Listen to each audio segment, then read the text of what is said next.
Why are you smiling? Giancarlo Felicia game. Specter Ops. I like that format. Giancarlo Felicia game, Specter Ops. It's really cool. It is. The design is very, very, very cool. Especially like the shiny part and the matte part. I love the box cover. Love the art. So you're gonna spend $60 on this game, but $40 just for. It's a good game though. Emerson has been trying to send us games for a while now. And why haven't you taken? Well, no, because we always met at a con, and really nice guy. What do you mean you met at a con? You were weighing your pros and cons, and you met at the con? Convention, Felicia. Oh, like Comic-Con. Hi, I'm Giancarlo, and this is our review of Specter Ops.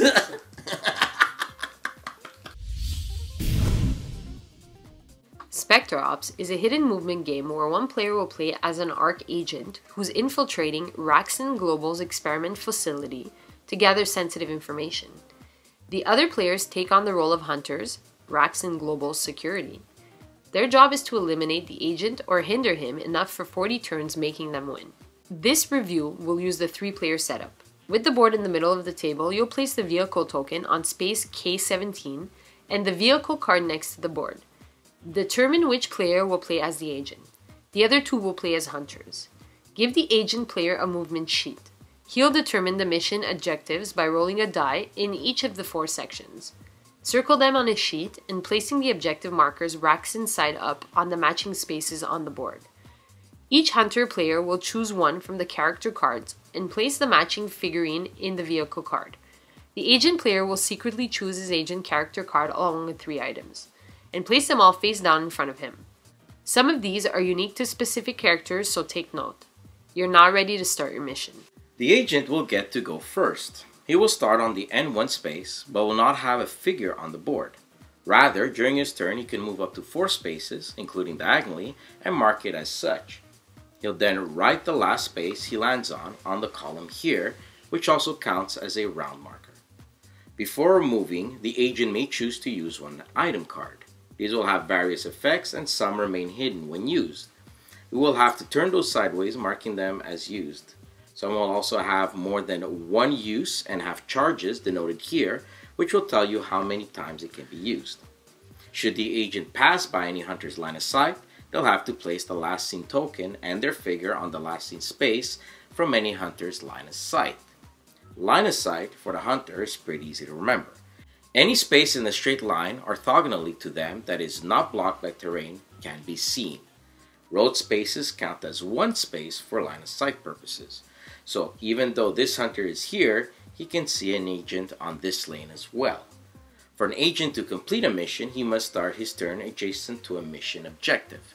He may then decide to complete it by flipping it red side up and continue his turn. Remember, he just needs to flip 3 of these and finish his move on a space adjacent to one of the 3 extraction points before the end of the 40th round. Of course, the hunters will do everything they can to stop the agent.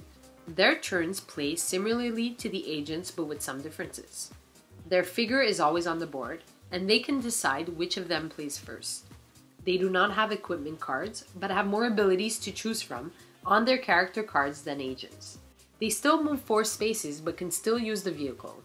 The vehicle allows them to move 10 spaces on the roads only, or use the motion sensor mounted on it.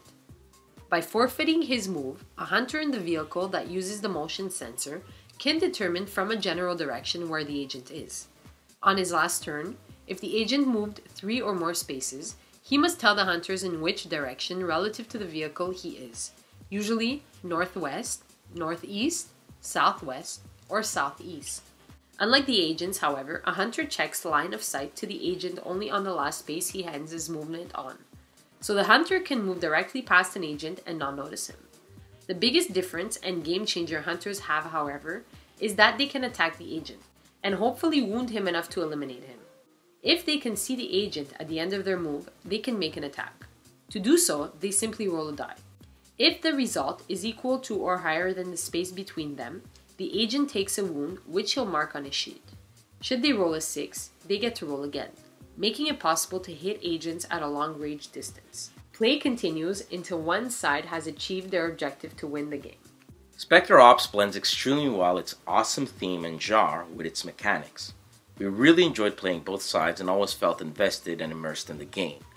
The super quick and extremely well written rulebook answered all our questions and hardly had us look at it twice. Good components, art is fantastic, and as you can tell from our pros here, we like the game very much, but it's not without faults. I think the main ones will have to do with character balance and combinations and board layout. We found, and this is from our experience, that some characters are staples to play in a hunter group, like the puppet and the gun.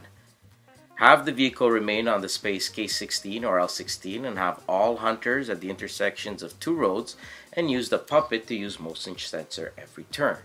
Sure, you might not detect the agent when he moves 2 or less space, but eventually you'll have to cross the roads, which are more than 2 spaces, and you'll know where he is because you've effectively cut off the board in 4 quarters, having the car in the middle, and you know more or less where the objectives are.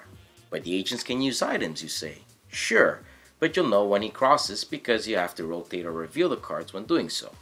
And most of these will be used when crossing a road. So again, use the puppet to motion sensor, find out where he is, and block him off in those intersections on the road with the gun. Remember, you can stall him for 40 turns, so you'll have to make his move and use all his items to avoid detection.